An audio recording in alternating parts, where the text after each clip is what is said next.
Good evening. Good evening.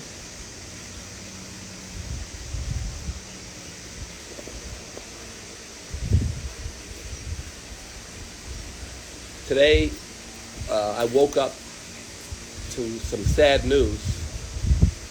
I lost two friends overnight, and I thought about compounding of all the death and how much I've sustained. And I thought about my own mortality, and I thought about the suffering of those who, like myself, lost loved ones. The two that I lost last night were very dear to me. One was an adopted daughter. Jasmine, well, I lost a third one 2 days ago, named Scott, but I'll start with Jasmine. Jasmine was a person that Kimura and I met in the hospital about 25 years ago, maybe 22 years ago.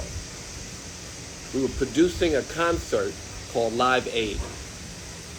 And we were doing it like the Live Aid. We called it Urban Aid. And we had Mary J. Blodge and many performers, and we raised money to fight AIDS. We met this girl who was in the hospital. She was maybe 5 or 7 years old, and she was dying. She was on her deathbed. But the miracle drugs had just become available, and she was lucky enough to be one of the recipients of the miracle drugs that saved many people's lives. So Jasmine survived, but had many complications. Jasmine became like an adopted daughter. When she was this big and given the drugs, she grew to be maybe this big. When she, and at a full adulthood, she grew to be still very, very small. And she lived most of her life in a hospital, or maybe a third of her life in the hospital.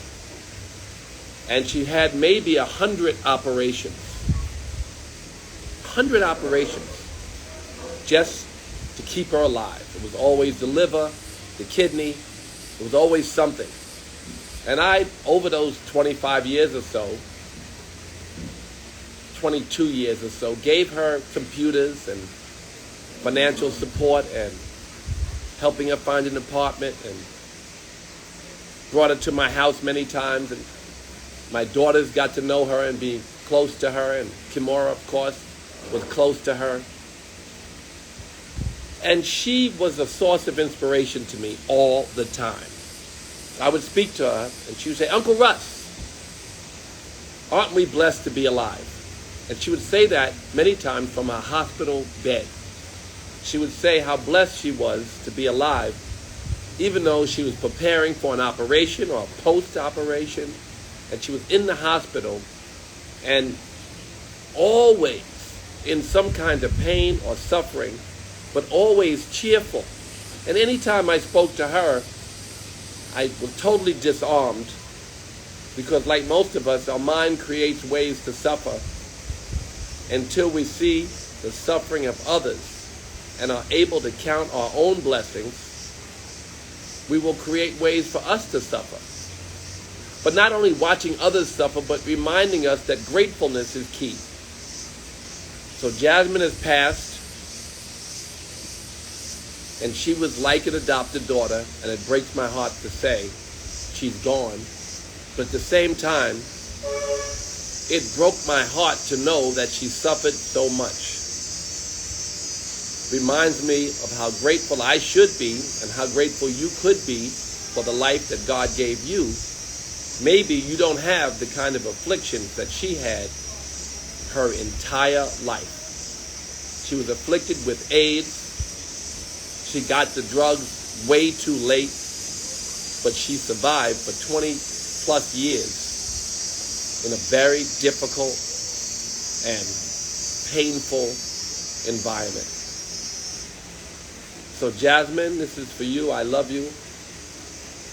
Cheryl Nash, who died yesterday as well, was a beautiful dancing queen when I was a kid in the party. at Renaissance.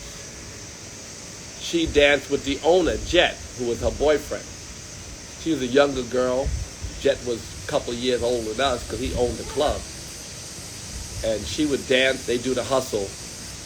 And then finally I got to meet her when I started giving parties myself at the Renaissance and other places, and we became friends. Cheryl Nash worked for me at Def Jam and at Rush for many, many years. She became a dear friend for my entire adult life and supported me throughout every kind of struggle I went through. Cheryl Nash passed on yesterday as well. I loved Cheryl. We used to call her the roller queen because she could roller skate her ass off. And she loved roller skating. And finally, Scott, who died only a few days ago. Scott was the happiest person at Def Jam, but he really worked at Rush Management. He managed Slayer along with Rick Rubin, and he managed Biohazard and other bands, and he was beloved by the entire Def Jam family. And Nicky D informed us that he passed on, but now, of course, it's been in the media. He made his way in the music industry and became very successful. So for the three people who passed on, I can only say that it hurts, but at the same time, I know God received all of them as angels, that they are beautiful and inspired souls. The yogi knows that he or she is not a body or a mind.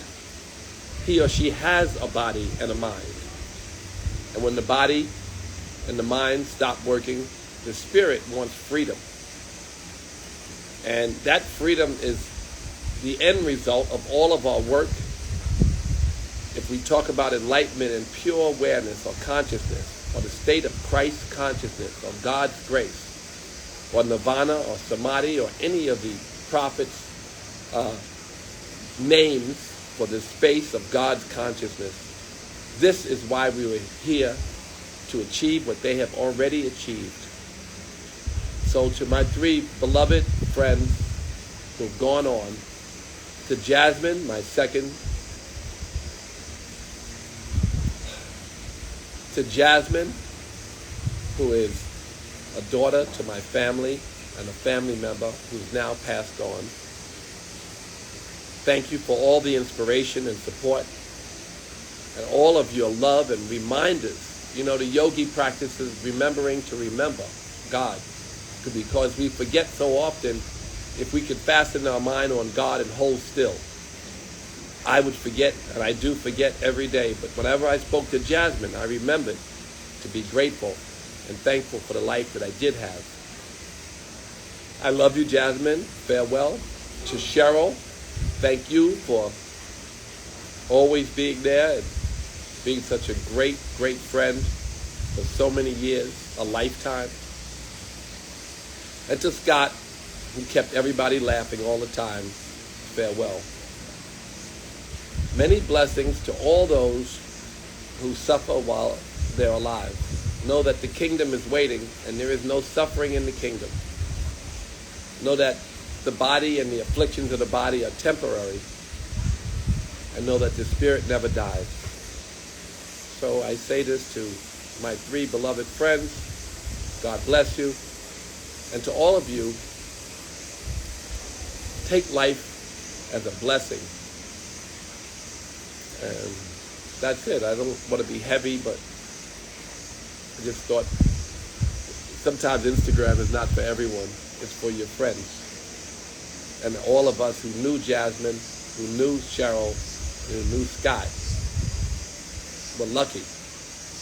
And I was very lucky and blessed to have them as friends.